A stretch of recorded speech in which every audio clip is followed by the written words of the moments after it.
It's Dave from Real, and welcome to our latest Property Pulse podcast. In this podcast, I aim to bring you the helpful hints and tips that I know will help you make and save tens of thousands of dollars on your real estate journey. So regardless of what it is that you're seeking to do in real estate, you can take the first principles of real estate that I share with you in this podcast and apply it regardless of where you may be anywhere in the world. I'm a real estate agent and auctioneer of over 24 years experience. I've sold well over 1,000 properties and auctioned hundreds more, and so this advice comes to you from the shop floor. It comes to you from the coal face. It comes to you from the market, and so you can rely upon this information, and I do genuinely hope that you apply it, because we know that the hints and tips that you find contained herein have already saved people tens of thousands of dollars on their real estate journey, and we hope it does exactly the same thing for you.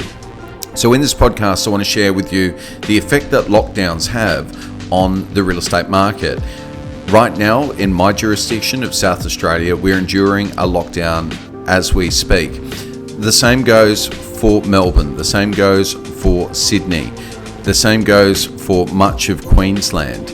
And WA has just found itself out of a lockdown. Lockdowns, rolling lockdowns, seem to occur at the least convenient of times for most people.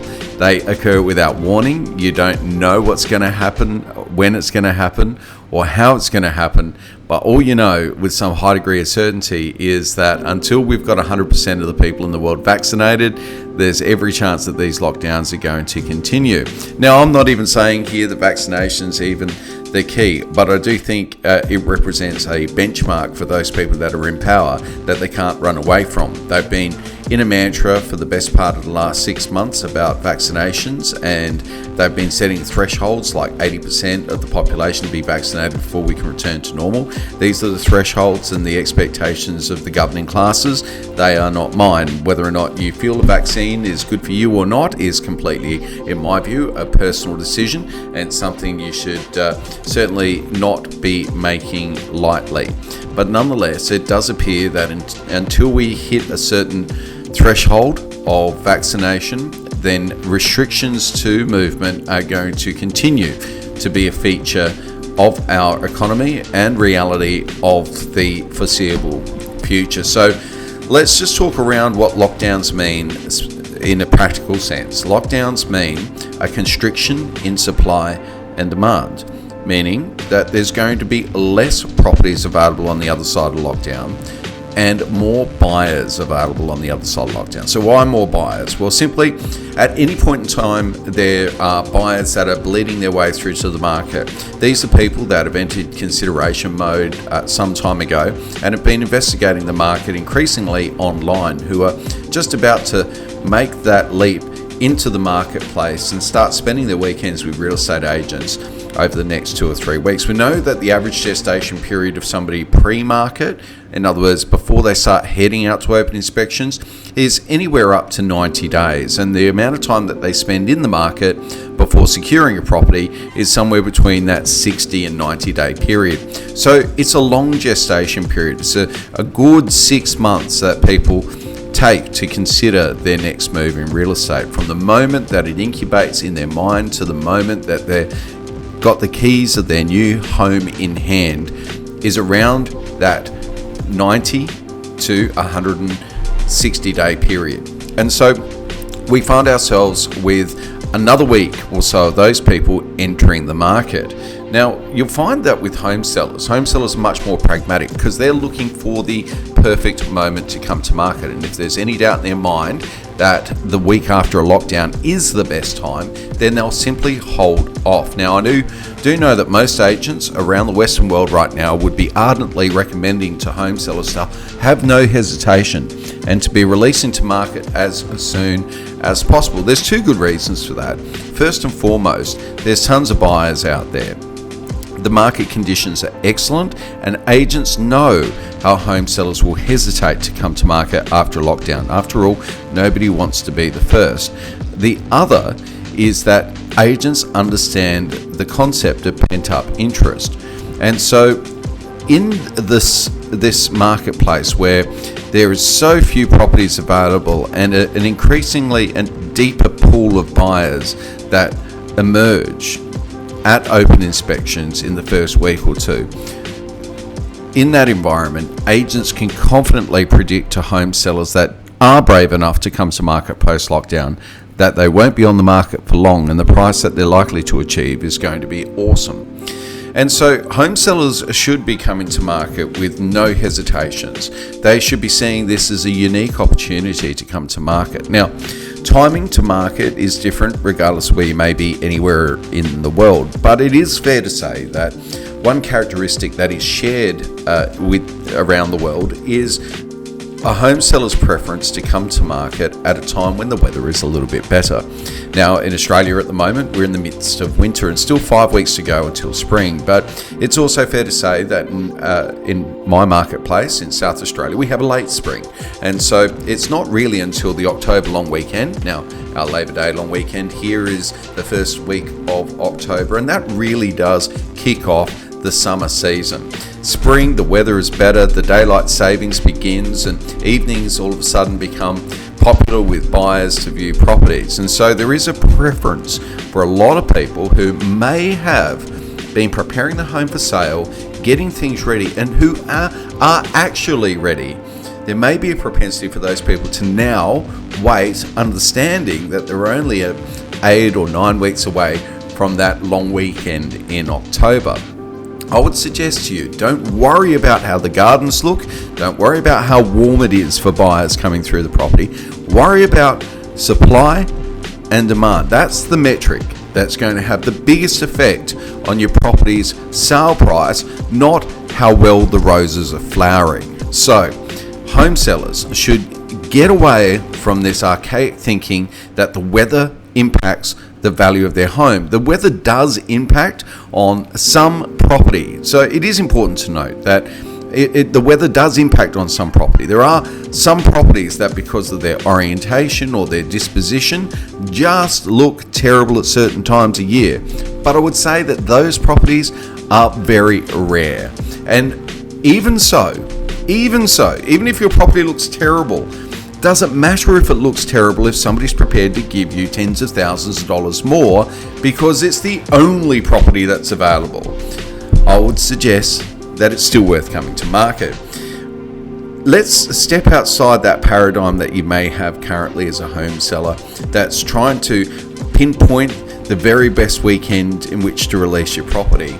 And let's move to a new way of thinking, which is consult your agent around supply and demand in your marketplace before you come to market. It doesn't matter if it's snowing outside. If you're the only house that's on the market in your region, then guess what? They'll be lining up on sleds outside ready to walk in the door. Do not worry about the weather outside. Worry about supply and demand. So home sellers that are out there, that is my mantra to you. Supply and demand, it's in your favour at the moment, and post-lockdown is likely to be even more in your favour as those less brave amongst you hesitate to come to market, hesitate to be the first to release post-lockdown.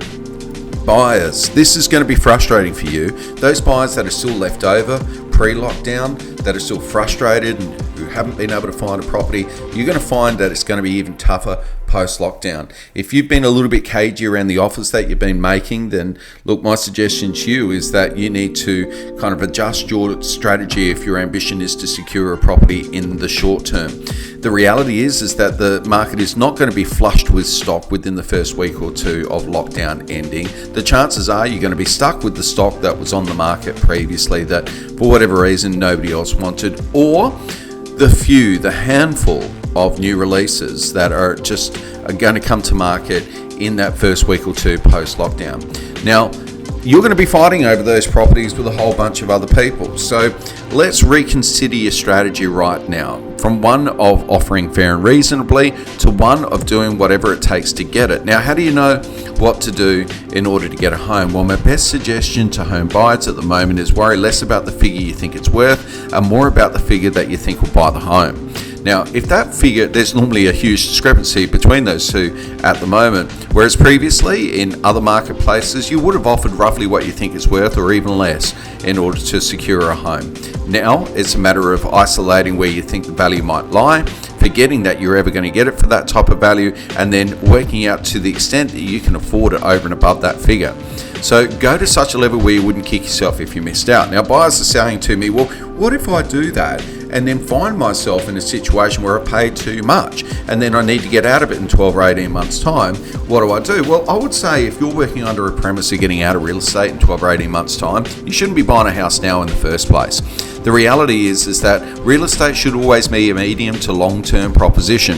Very, very few people make money in the short term. Those that do are they're opportunistic. They've made the most of it. Some are developers. A lot of people that do that for, in other words, secure property, flip it in the short term, do it professionally. It's what they're doing every day, researching the market, understanding what the market wants, taking properties that are less than what the market wants and filling them with features that buyers love. That's what those people do. That's why they make money in the short term. If you're just buying a house to live in that you're going to wear out over time, then do not be thinking about that 18 to 36 month time frame. Do not be worrying about getting out of it in that short time frame. Be considering that this is a 5 to 10 year deal. Better the 10 year than the 5 year. So buy somewhere where you're going to be happy. Not necessarily the house that you want, but the area you want to be in. Why? Because you spend more time outside of those four walls than you do inside. So buy the area that you want. You won't regret being where you have to stay. If your circumstances change and they're completely unforeseen, then your chances of getting out of the hottest market in history in 36 months time and still be making a significant profit aren't that great. Let's be realistic. It's not great. What goes up must come down, and the market will adjust at some point. But as I've mentioned to you before, supply and demand are the two features that you need to be most mindful of at this stage. At this stage, it does not seem that this will tilt back in favor of purchases any day soon. The other feature you must keep in mind is in marketplaces around the Western world, seldom has there been an adjustment by more than 10% per annum. So in other words, if you're going into your deal with a really low deposit and you're stretching in order to buy the home, maybe you shouldn't be buying a house in the first place. But if you are going to do that, yes, you will be more susceptible. But if you are somebody who has saved and you've got your 20 or so percent deposit all wrapped up, ready to go, you've got enough to cover all your ingoing fees, then ultimately, even if the market did adjust in the medium term, you should be still selling, paying off the mortgage and having some cash in your pocket to move on. Now, that's the ideal situation. So, if you're unsure as to whether or not you should be buying, keep saving. If you're unsure as to whether or not you should be selling, hopefully this podcast has reaffirmed that now is the greatest time in history to bring your property to market. Now, especially for those people that are cashing out altogether. Those people that are cashing out, aka people that are retiring, people that are downsizing, people that are getting out of their investment property or the extra property that they bought a few years ago that perhaps has stretched them financially. Well, all of those people can sell and sell well with confidence. If you're selling and buying down the market, you can also do so with some degree of confidence as well, although I would say it is a tightrope out there at the moment. To be able to find something and to sell out of it in order to buy it is difficult. Now, if you're going into a retirement village or aged accommodation, now is a great time because the prices on those properties haven't adjusted in accordance with the market, but of course your property's surged in value over the last 6 to 9 months. So cashing out of the market, now's a good time. For people that are making the leap into another property or looking to step up out of the property that they're in into a more expensive property, those people are going to be served with challenges that are mostly around logistics and time frame to be able to buy the ideal home, and then to find that those people will accept a subject to sale is becoming increasingly difficult to find. So you're going to want to make sure that you've got your finances in place, that you're ready to go with a bridging finance type arrangement in order to secure that next home, because selling yours is not going to be a problem at all. The reality is you'll sell really well. It's just nobody's going to want you weak, subject to sale terms. So Go ahead with confidence, get that bridging finance, secure the home that you want, and give yourself a bit of time in order to sell. Keeping in mind that every day that you take in order to do that is worth thousands of dollars in your pocket. This is the best market ever. Lockdowns, shutdowns, and restrictions of movement have only had a positive effect on property prices because it's made supply and demand even more so in the vendor's favour. I'm Dave from Real. Thanks so much for joining me on the Property Pulse podcast once again, and I look forward to bringing you a whole lot more next time.